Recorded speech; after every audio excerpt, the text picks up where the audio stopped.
नमस्कार दोस्तों, मैं आपको जोगिंदर चौहान स्वागत करता हूं एक बार फिर आपके अपने YouTube चैनल जिसका नाम है पावर प्लांट ज्ञानी। दोस्तों, जो आज का टॉपिक है वो related to boiler operation as usual, क्योंकि आज इस टॉपिक में हम डिस्कस करेंगे फॉर्मेशन ऑफ स्टीम की स्टीम कैसे बनता है और इसके बनने में क्या क्या प्रोसेस होता है, कैसे कैसे हीट एडअप होता है वाटर में, तो कौन कौन से कंडीशनें आती है, कौन कौन से रीजन्स आते हैं कि एक टाइम पे जैसे कि लेटेंट हीट कैसे एडअप होती है, तो latent of heat of vaporisation कैसे होता है, सैचुरेटेड स्टीम कैसे बनती है, वेट स्टीम कैसे बनती है, और सुपर हीटेड स्टीम कौन सी रीजन में जाकर सुपर हीटेड स्टीम बनती है। तो ये सारी चीजें हम आज इस वीडियो में जानेंगे। यदि आपको भी नहीं पता है तो स्टीम के बनने में कौन कौन से फेस आते हैं, तो ये सारी चीजें आज हम इस वीडियो में डिस्कस करेंगे। यदि आपको नहीं पता तो प्लीज इस वीडियो को लास्ट तक देखना, ताकि आप इस वीडियो से पूरी तरह से इंफॉर्मेशन गेन कर सके और अपने आप को अपडेट कर सको। तो दोस्तों, सबसे पहले वीडियो स्टार्ट करने से पहले मैं आपको बता देता हूं कि जो मैंने कुछ ग्राफ्स बनाए हैं, इनके माध्यम से ही मैं आपको स्टीम फॉर्मेशन बताऊंगा, क्योंकि इसको इवेपोरेशन कर्व बोलते हैं, एज यूजुअल आपको पता होगा। तो ये थोड़ा सा रीजन है कि कैसे कौन सी रीजन में जाके टेम्परेचर सैचुरेटेड हो जाता है, टेम्परेचर कितना टेम्परेचर देने के बाद सुपर हीटेड हो जाता है स्टीम को। तो ये सारी चीजें हम इसके बारे में डिस्कस करेंगे। तो देर ना करते स्टार्ट करते हैं वीडियो को। सबसे पहले क्या है, आप इसको देख रहे हो, ये अपना एक ग्राफ है जो कि मैंने हीट और टेम्परेचर के बीच में प्लॉट किया गया है। तो एट दैट टाइम हमें क्या है, आप इसमें देख, सबसे पहले मैं आपको एक प्रोसेस बताता हूँ। जैसे सपोज दैट कि एक वेसल है हमारा, कोई भी एक वेसल है, यहाँ पे बना देते हैं इसको। एक ये हमारा वेसल है, इसमें वाटर है।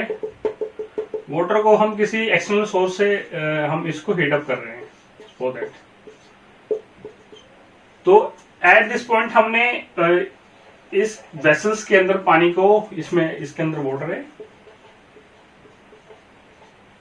ये हीट है, heat source. At this point हमने वाटर को हीट अप करना स्टार्ट किया। तो जैसे ही हमने वाटर को हीट अप स्टार्ट करना किया, इसका क्या टेम्परेचर धीरे धीरे बढ़ने लग गया। तो ये temperature up to the boiling temperature, तो क्या हुआ, up to the boiling temperature, यहाँ पे क्या है, ये इसका बॉइलिंग टेम्परेचर आ गया, बॉइलिंग टेम्परेचर। तो दोस्तों, जैसे हम वाटर को हीट अप कर रहे, क्या हुआ उसमें धीरे धीरे क्या है, जब हम इसको हीट अप करेंगे तो क्या है, ये 100 डिग्री पे जाके इसकी बॉइलिंग स्टार्ट हो जाएगी। तो बॉइलिंग स्टार्टिंग में जब हम इसको बॉइल करते रहेंगे एट दैट टाइम इसका क्या है, इसका इनिशियली वॉल्यूम बढ़ेगा। आपने देखा होगा, जैसे अभी हम अपने घर पे यदि हम दूध गर्म करते हैं या फिर वाटर गर्म करते हैं, तो एक टाइम जब उसका बॉइलिंग टेम्परेचर आ जाता है तो क्या करता है, उस स्लाइटली जैसे कि उसका उफान आने लगता है, तो क्या है, उसका वॉल्यूम थोड़ा स्लाइटली बढ़ जाता है। तो जैसे ही थोड़ा सा उफान, जिसको हम उफान बोलते हैं हिंदी में, तो क्या है, वो जैसे ही उफान बढ़ने लगता है उसका स्लाइटली वॉल्यूम इंक्रीज होगा।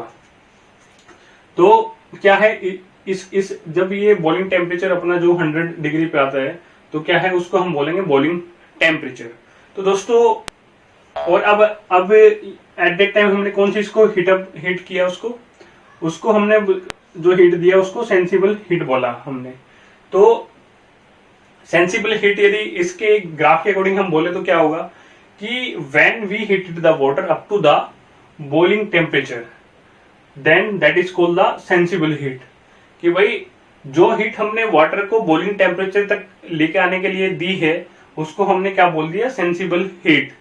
तो दोस्तों, आई थिंक आपको सेंसिबल हीट का टॉपिक क्लियर हो गया होगा कि भाई जब भी हमें लिक्विड को बॉइलिंग टेम्परेचर लेके आना पड़ता है, तो हमें उसको क्या है, उसको हमें सेंसिबल हीट देनी पड़ेगी। अभी जैसे जो नेक्स्ट पॉइंट है कि इस एक कंडीशन में ये भी डिपेंड करता है, यहाँ पे एक पॉइंट और एडअप होता है कि जब हमें एटमॉस्फेरिक प्रेशर पे एक वाटर को हीटअप करना पड़ता है टू द बॉइलिंग टेम्परेचर। क्योंकि देखो भाई, यहाँ पे एक प्रेशर और टेम्परेचर का एक बड़ा डिफरेंस है। मैं यहाँ पे एक थोड़ा सा एग्जांपल लेना चाहूंगा यहाँ पे। जैसे कि भाई प्रेशर, यदि किसी सपोज दैट, ये तो हमने यहाँ पे मैंने बोला कि यहाँ पे एटमॉस्फेरिक प्रेशर पे, एटमॉस्फेरिक प्रेशर सपोज दैट ये अपना होता है 1.0 33 kg/cm²। तो मैंने जो इसमें जो वाटर हीटअप किया हूं, मैंने एटमॉस्फेरिक प्रेशर पे हीटअप किया है, क्योंकि हर एक जो भी फ्लूइड का टेम्परेचर, जो भी वाटर का टेम्परेचर होता है, वो जैसे कि सपोज दैट की प्रेशर हमने इंक्रीज कर दिया तो क्या है, उस वाटर का, उस फ्लूइड का भी टेम्परेचर, बॉइलिंग टेम्परेचर क्या है, वो एक्सीड हो जाता है। तो ये जनरली प्रैक्टिकल में आपको बता देता हूं कि सपोज दैट की जैसे हमने यहाँ पे मैंने दूध का एग्जांपल लिया या फिर वाटर का एग्जांपल लिया जो हम अपने घर पे बॉईल करते हैं। तो ऐसे ही आपने देखा होगा, जो अपना बॉयलर एक वेसल है, क्लोज वेसल है, सपोज दैट की हमारा ड्रम है, स्टीम ड्रम है, तो उसमें क्या प्रेशर हायर होता है, लेकिन जो हमारा उसके इनसाइड का फ्लूइड है वो बॉइलिंग नहीं होता। तो क्या है, एट दैट कंडीशन में क्योंकि यहाँ पे एक अच्छा क्वेश्चन आया है, आप देख सकते हो कि क्यों नहीं वो बॉइलिंग पॉइंट हो, क्योंकि जो भी हमारा फ्लूइड होता है, जो वाटर होता है, जहां पे भी उसके क्लोज कंटेनर के अंदर होगा तो उसका क्या प्रेशर जो इंक्रीज होगा, तो जैसे प्रेशर इंक्रीज होगा तो उसका बॉइलिंग टेम्परेचर भी इंक्रीज हो जाएगा। तो सो दैट जैसे कि हमारे एटमॉस्फेरिक प्रेशर पे तो दूध क्या है, जल्दी बॉईल हो गया। यदि हमने इसका प्रेशर बढ़ा दिया क्लोज कंटेनर के अंदर तो क्या है, ये इसका जो बॉइलिंग टेम्परेचर वो इंक्रीज हो जाएगा। अभी जो नेक्स्ट है, जैसे कि हमने इनिशियली एट दैट कंडीशन क्या होगा, जो हमारा हमने इसको टेम्परेचर दिया वो स्टार्टली बॉइलिंग स्टार्ट हो गया, तो इसका वॉल्यूम एक्सीड हो गया। तो फर्दर हम इसको हीट देंगे, तो क्या हो गया, जो ये सपोज दैट ये जो फ्लूइड था, जो ये वाटर थे, इसके अंदर धीरे धीरे क्या है, टोटली स्टीम में कन्वर्ट हो जाएगा। लेकिन एट दैट टाइम जब ये टोटली स्टीम में कन्वर्ट हो गया तो क्या है, इसका टेम्परेचर कांस्टेंट रहेगा। आपको देख लीजिए यहाँ पे क्या है, टेम्परेचर कांस्टेंट रहेगा ये। और क्या है, एट दैट कंडीशन जो हमने इसको जो हीट दी वो क्या है, लेटेंट हीट ऑफ वेपराइजेशन दी। तो क्या है, एट दैट कंडीशन में जो स्टीम फॉर्म हुई है, जो कंटिन्यूस स्टीम फॉर्म हुई, तो क्या है, वो सैचुरेटेड स्टीम रहेगी। तो एट दैट टाइम क्या होगा, इनिशियली कंडीशन में सपोज दैट जैसे कि हमने इसको स्टडली हीटअप करते रहे, ये एक पॉइंट आएगा कि भाई टोटली जो ये वाटर है टोटली इसके डिस्पियर हो जाएगा। जो क्या है, इनिशियली कंडीशन में जो स्टीम बनेगी वो थोड़ी सी जो ड्रॉपलेट्स होंगे उसमें, उसको हम क्या बोलेंगे, वेट स्टीम बोलेंगे इसको। तो क्या है, फर्दर जैसे हमने इसको जो लेटेंट हीट ऑफ वेपराइजेशन को थोड़ा सा और हीटअप किया, उसको तो हीट दिया, तो आफ्टर दैट क्या होगा, इसका जो वेट स्टीम है वो क्या है, वो कन्वर्ट हो जाएगी ड्राई सैचुरेटेड स्टीम में, क्योंकि उसमें जो भी वाटर ड्रॉपलेट्स होंगे वो कंप्लीटली रिमूव हो जाएंगे दैट कंडीशन। तो दोस्तों आई थिंक यहां तक आपको समझ में आ गया होगा।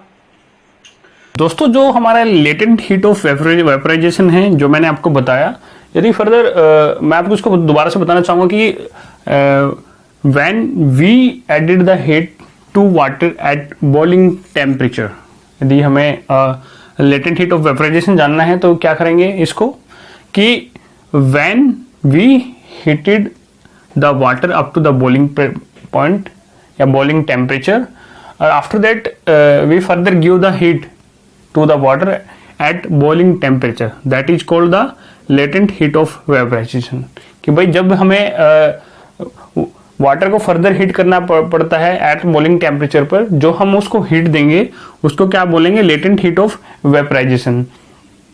तो फर्दर क्या है, एट दैट पॉइंट हम फर्दर हम इस फ्लूइड को हीटअप करते रहेंगे, तो फर्दर हम जो हीट देंगे तो क्या है, वो क्या है, जो कंप्लीटली जो फर्दर उसको फ्लूइड को हम यहाँ पे सपोज दैट ये सारा स्टीम में कन्वर्ट हो गया, टोटली स्टीम हो गया यहाँ पे।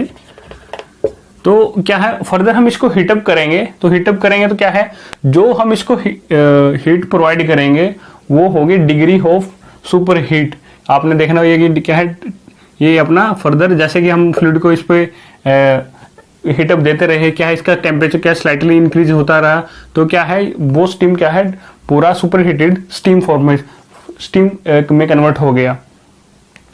तो इसमें आएगी कि भाई डिग्री ऑफ सुपर हीट, तो इसमें एक टर्म आती है degree of super heat. Degree of super heat क्या होती है, it is the temperature difference between the dry saturated steam and the super heated steam. कि भाई जो ड्राई सैचुरेटेड स्टीम है और जो सुपर हीटेड स्टीम बनी है हमारी, उनके डिफरेंस में जो भी टेम्परेचर हमने दिया है उसका डिग्री ऑफ सुपर हीट बोला जाता है। तो दोस्तों ये तो फर्दर हमारा यहाँ पे जो आप देख रहे हो हीट ऑफ सुपर हीट, तो क्या है इस रीजन में हमने जो टेम्परेचर दिया इसको, और इस जोन में क्या था हमें जो लेटेंट हीट ऑफ वेपराइजेशन हुआ, यहाँ पे सेंसिबल हीट हुआ।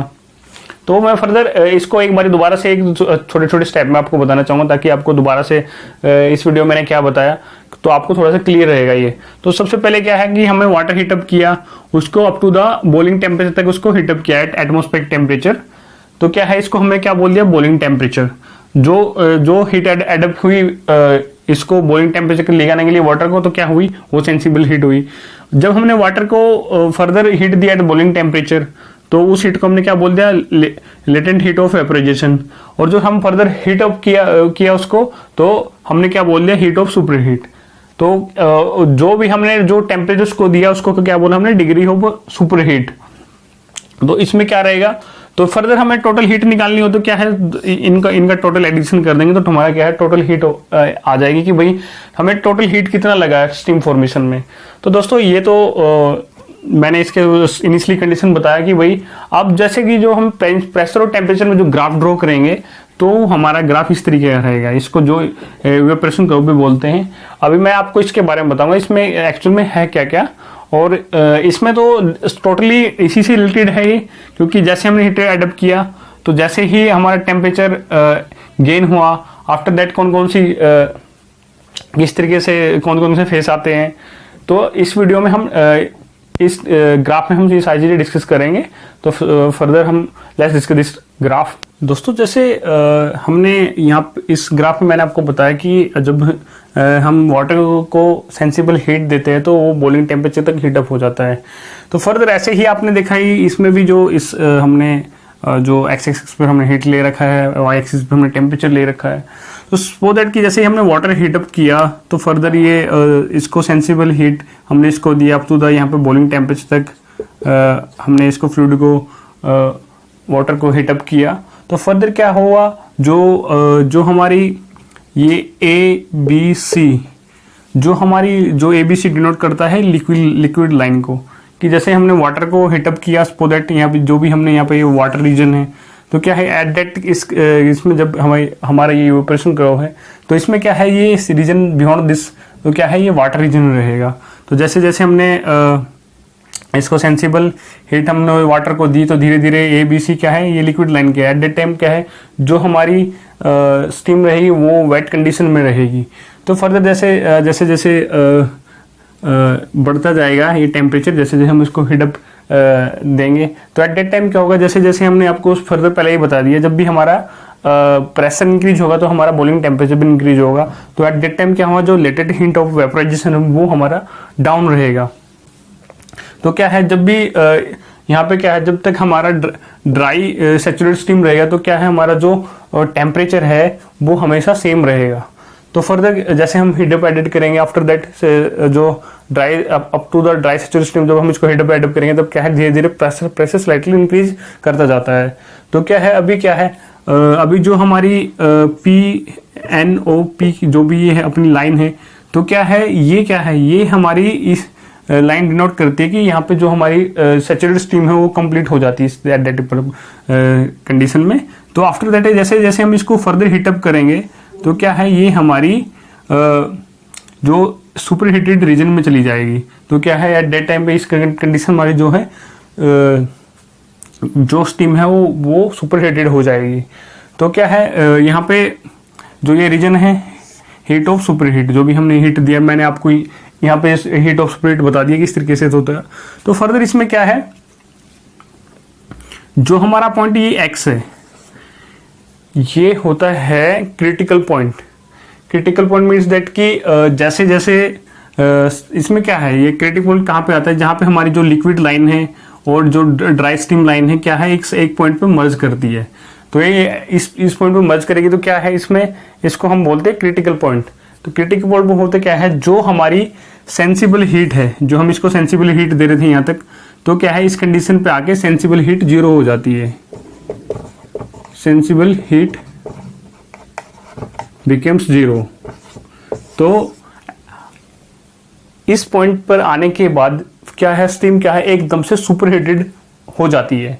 तो क्या है, एज पर द इवेपोरेशन करूं तो क्या है दोस्तों, जैसे जैसे सेंसिबल हीट हमारा 0 हो गया तो क्या है, जैसे ही एकदम से sudden phase of steam change take place होता है यहाँ पे, जैसे कि हमारी ड्राई सैचुरेटेड स्टीम है तो फर्दर क्या है, फर्स्ट सडनली से क्या है वो स्टीम क्या है सुपर हीटेड रीजन में चली जाती है। तो अब बात करते हैं कि भाई ये इसके लिए जो हमारा क्रिटिकल पॉइंट है, जो हमारा क्रिटिकल पॉइंट है ये किस कंडीशंस में होता है। भाई इसके लिए कुछ प्रेशर कुछ टेम्परेचर तो हो गया, हाँ बिल्कुल है। ये जो हमारा प्रेशर जो टेम्परेचर इसके रिस्पेक्ट में जब ये क्रिटिकल पॉइंट की फेवरेबल में होते हैं, जो हमारा प्रेशर रहेगा वो रहेगा 225 केजी, 225 केजी पर सेंटीमीटर स्क्वायर, और बार में देखें तो ये होगा 221 बार। और इसके लिए जो टेम्परेचर रहेगा वो 374 डिग्री सेल्सियस रहेगा, टेम्परेचर वो रहेगा 374 डिग्री सेल्सियस। कि भाई जो हमारा क्रिटिकल पॉइंट है एट दिस इस यहाँ पे एक क्वेश्चन पूछते हैं, ये मैंने ये बीओई क्वेश्चन पेपर्स में भी देखा है, और मैंने 2-3 क्वेश्चन पेपर में ये दिया है कि इसको 2-2 नंबर में पूछते हैं। तो कि भाई इसमें क्वेश्चन आता है कि भाई क्रिटिकल पॉइंट पे जो टेम्परेचर जो प्रेशर होता है वो कितना होता है। तो सपोज दैट यदि आपको डिग्री सेल्सियस में बताना तो 374 डिग्री सेल्सियस, और जो आपको प्रेशर में पूछ ले या बार में पूछ लेते हैं कि कितनी बार प्रेशर रहता है, तो क्या मल्टीपल चॉइस में भी इसको पूछ लेते हैं कि भाई आपको उस फर्दर ऑप्शन दे देंगे 221, 222, 223, 224। तो क्या है आपको याद रखना है कि जो बार में पूछे 221.2 और ये जो प्रेशर है 225 केजी पर सेंटीमीटर स्क्वायर, कि भाई जो क्रिटिकल पॉइंट जो भी आता है इवेपोरेशन क्रूम में वो इन जो टेम्परेचर जो प्रेशर दिए इस पे आता है। दोस्तों जैसे हमने यहाँ पे क्रिटिकल पॉइंट डिस्कस किया, तो क्या है क्रिटिकल पॉइंट पे क्या है जो दोनों फेस ऑकर्ड होते हैं, जैसे कि स्टीम है, लिक्विड है और गैसेस है। तो लिक्विड और गैसेस दोनों स्टेट है वो इस पॉइंट पे दोनों आपको मिलेंगे। तो जो नेक्स्ट है कि भाई इसमें एक रिलेटेड होता है ट्रिपल पॉइंट। ट्रिपल पॉइंट में क्या होता है कि भाई जो सपोज दैट ये अपना ट्रिपल पॉइंट है, मैं आपको बताता हूँ ट्रिपल पॉइंट।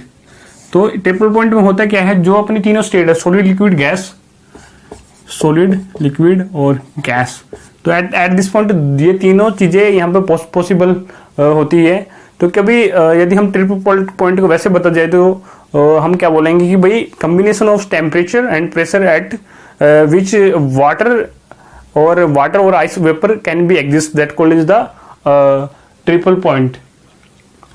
कि दोस्तों की एक डिफरेंट टेम्परेचर और प्रेशर पे जो भी वाटर है वो वाटर के जो आइस के जो वेपर प्रेजेंट होते हैं हम उसको ट्रिपल पॉइंट बोलते हैं। जैसे हमें क्रिटिकल पॉइंट आपको ये बताया कि वो इसके लिए क्या क्या रिक्वायरमेंट होती है, इसी तरीके से हमारी जो ट्रिपल पॉइंट है उसके लिए भी रिक्वायरमेंट रहती है कि भाई ट्रिपल पॉइंट के लिए क्या क्या रिक्वायरमेंट होगी।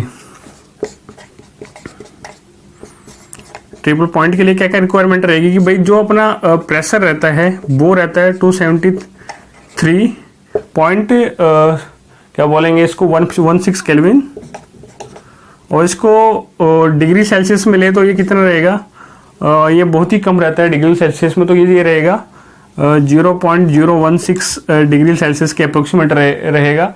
और जो इसके लिए जो प्रेशर है वो प्रेशर रहेगा, इसके लिए जो प्रेशर रहेगा वो रहेगा 0.0067। इसकी जो यूनिट है तो वो क्या है, वो एटमॉस्फेयर में है atm। कि भाई जो भी अपना प्रेशर है और जो टेम्परेचर है, जो at this temperature pressure the triple point can be exist. तो क्या है जो ये कंडीशन रहेंगी तो इसमें क्या सॉलिड लिक्विड और गैसेस दोनों स्टेट पॉसिबल हो सकती है। लेकिन एट दैट कंडीशन में क्या होगा कि इस कंडीशन में क्या है जो कि यदि हम इस कंडीशन में थोड़ा सा टेम्परेचर और प्रेशर में वेरिएंस करें तो क्या है हम इजिली से क्या आइस और स्टीम और क्या है वाटर इजिली से गेट आउट कर सकते हैं इस करो के हिसाब से। कि आपने कभी देखा होगा कि भाई कई बारी वीडियो देखे मैंने यूट्यूब पे या फिर फर्दर फेसबुक पे कि सडनली से सेक करते ही आइस जम जाती है। तो क्या है वो ये इस तरीके की कंडीशन होती है कि भाई जैसे कि हम थोड़ा सा प्रेशर और टेम्परेचर में चेंज कर देंगे कि उसने उससे किया तो क्या उसका प्रेशर थोड़ा सा वेरिएशन आया तो क्या है डे टाइम वो क्या है वो वाटर से एकदम से आइस में कन्वर्ट हो गया। तो ये वो कंडीशनें होती है जहां पे भी हम स्लाइटली चेंजेस करेंगे टेम्परेचर और प्रेशर में तो क्या हम तीनों स्टेट गेट आउट कर सकते हैं। वो भी वहां पे भी साइज स्टेप लेप थी तो वो भी ये सारी चीज उस पर डिपेंड करती है कि भाई हमने थोड़ा सा चेंज करते सकते उसकी स्टेट में तो क्या है हमने क्या वाटर से हमें सडनली आइस कर ली यदि थोड़ा सा चेंज करेंगे तो उस वाटर से हम स्टीम कन्वर्ट कर सकते हैं। तो दोस्तों जो आज का मैंने जो फॉर्मेशन ऑफ स्टीम है जो आज का हमारा जो टॉपिक था आई थिंक आपसे इससे रिलेटेड कोई भी आपको क्वेरी हो तो मुझे जरूर कमेंट सेक्शन में बताइएगा तो मैं आपको जरूर रिप्लाई करूंगा। तो दोस्तों यदि इससे रिलेटेड आपको कोई डाउट हो तो नीचे मुझे जरूर कमेंट सेक्शन में बताइएगा। यदि आपसे रिक्वेस्ट करना चाहूँ यदि आप मेरे इस चैनल पे नए हो तो please don't forget to subscribe this channel क्योंकि मैं इस चैनल पर पावर प्लांट और ऑपरेशन और मेंटेनेंस से रिलेटेड काफी अच्छी वीडियो बनाता रहता हूँ जो कि आपके करियर ग्रोथ के लिए काफी हेल्पफुल होते हैं। तो दोस्तों आज के लिए इतना ही, काफी फिर मिलेंगे एक अच्छे टेक्निकल वीडियो के साथ। तब तक के लिए जय हिंद, जय भारत, स्वस्थ रहे, सुरक्षित रहे। Thanks for watching this video. Don't forget to subscribe this channel क्योंकि इस चैनल को आपको सब्सक्राइब कर लेना चाहिए क्योंकि इस चैनल पर मैं पावर प्लांट ऑपरेशन और मेंटेनेंस से लेकर वीडियो बनाता रहता हूं जो कि आपके आने वाली करियर ग्रोथ के लिए काफी हेल्पफुल हो। यदि आपने अभी तक सब्सक्राइब नहीं किया तो प्लीज नीचे सब्सक्राइब बटन पर क्लिक करके इसको सब्सक्राइब कर लीजिए और बेल नोटिफिकेशन को